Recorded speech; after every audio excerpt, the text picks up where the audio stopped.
Hi everyone, how's it going? This is a speech by Swartz. It's called Lean Into the Pain. When you first begin to exercise, it's somewhat painful. Not wildly painful, like touching a hot stove, but enough that if your only goal was to avoid pain, you certainly would stop doing it. But if you keep exercising, well, it just keeps getting more painful. When you're done, if you've really pushed yourself, you often feel exhausted and sore. And the next morning, it's even worse.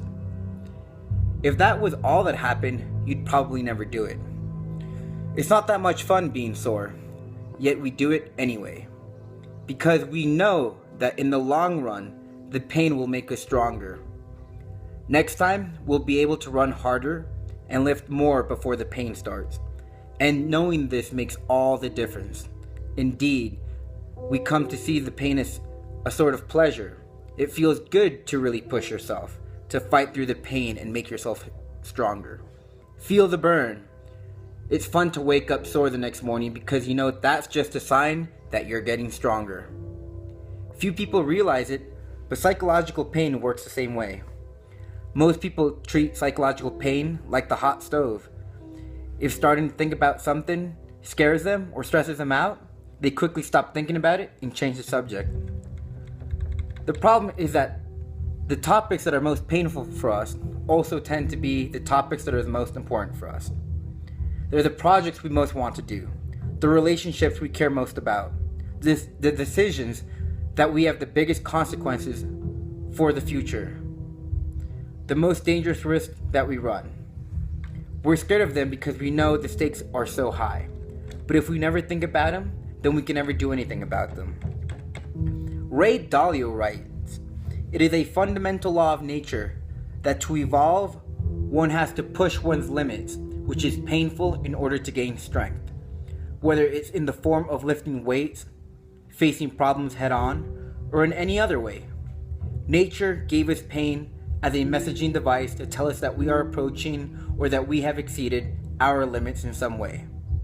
At the same time, nature made the process of getting stronger require us to push our limits.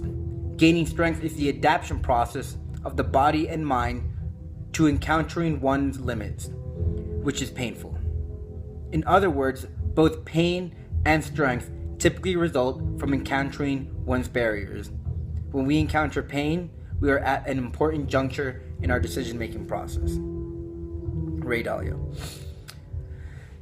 Yes, it's painful, but the trick is to make that mental shift. To realize that the pain isn't something awful to be postponed and avoided, but a signal that you're getting stronger, something to savor and enjoy. It's what makes you better. Pretty soon, when you start noticing something that causes you psychic pain, you'll get excited about it, not afraid. Ooh, and another chance to get stronger. You'll seek out things you're scared of and intentionally confront them because it's an easy way to get the rewards of self-improvement. Dalio suggests of thinking of each one as a puzzle inside which is embedded a beautiful gem. If you fight through the pain to solve the puzzle, you unlock it and get to keep the gem. The trick is when you start feeling that psychological pain coming on, don't draw back from it and cower. Lean into it. Lean into the pain. In agile software development, there's a phrase, "If it hurts, do it more often." For example, imagine Jane and Joan are working on a software project together. They both have a copy of the code. Jane is making the error messages friendlier, while Joan is adding a new feature. They both work on their task for days and days until it's finally done. Now they face a problem. They need to merge their different changes back together. Maybe you've had this problem, either with code or with text documents. You send a draft of a report to two friends, both suggest different changes, and you have to merge all their changes back into the original document. It's incredibly annoying, and doing it with software is way worse. So people put it off. Jane thinks, let me just make the thank you messages a little nicer before we merge. And Joan thinks, let me add just one more feature before we merge. They keep putting off the merge, and every time they do, the task gets bigger and more painful. But they have to do it eventually.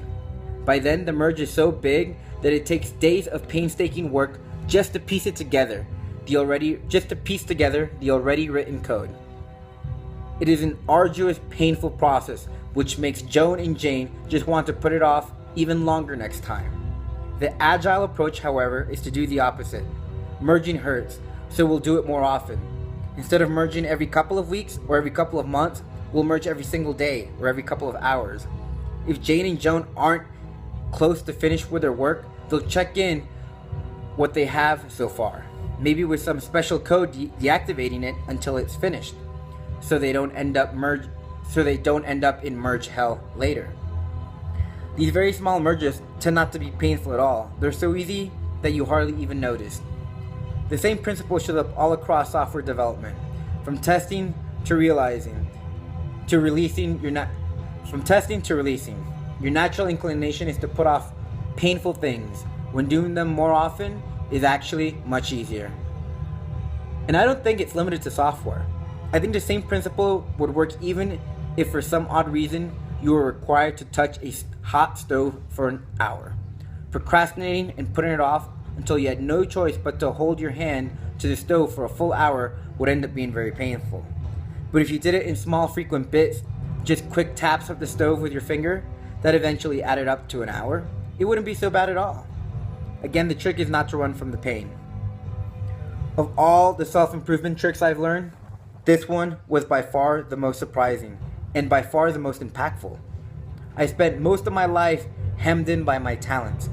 I knew I had strengths and weaknesses, and it just seemed obvious I should find jobs that fit my strengths. It seemed crazy to take jobs that probed my weaknesses.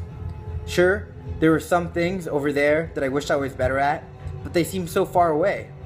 Meanwhile, there were a lot of things here that I was good at. Why not just keep doing them? Sure, I realized intellectually that I could get better at the other stuff, but it hardly seemed worth the pain of trying. I learned not to shrink from hard truth, so I'd literally have this conversation with myself. Yes, I know, if I got better at selling things to people, or whatever it was, I'd be much better off. But look at how painful I find selling. Just thinking about it makes me want to run and hide. Sure, it'd be great if I could do it, but is it really worth all that pain? Now I realize this is a bogus argument. It's not the pain. It's not that the pain is so bad that it makes me flee. It's that the importance of the topic triggers a fight or flight reaction deep in my reptile brain. If instead of thinking of it as a scary subject to avoid, I think of it as an exciting opportunity to get better, then it's no longer a cost-benefit trade-off at all. Both sides are a benefit. I get the benefits of being good at selling and the fun of getting better at something.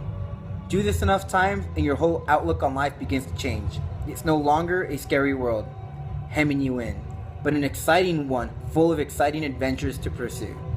Tackling something big like this is terrifying. It's far too much to start with. It's always better to start small. What's something you've been avoiding thinking about? It can be anything: a relationship difficulty, a problem at work, something on your to-do list you've been avoiding. Call it to mind, despite the pain it brings, and just sort of let it sit there. Acknowledge that thinking about it is painful and feel good about yourself for being able to do it anyways. Feel it becoming less painful as you force yourself to keep thinking about it. See yourself getting stronger. Okay, take a break, but when you're ready, come back to it and start thinking of concrete things you can do about it. See how it's not as scary as you thought. See how good it feels to actually do something about it. Next time you start feeling that sense of pain from deep in your head that tells you to avoid a subject, ignore it. Lean into the pain instead. You'll be glad you did. Thanks, everybody.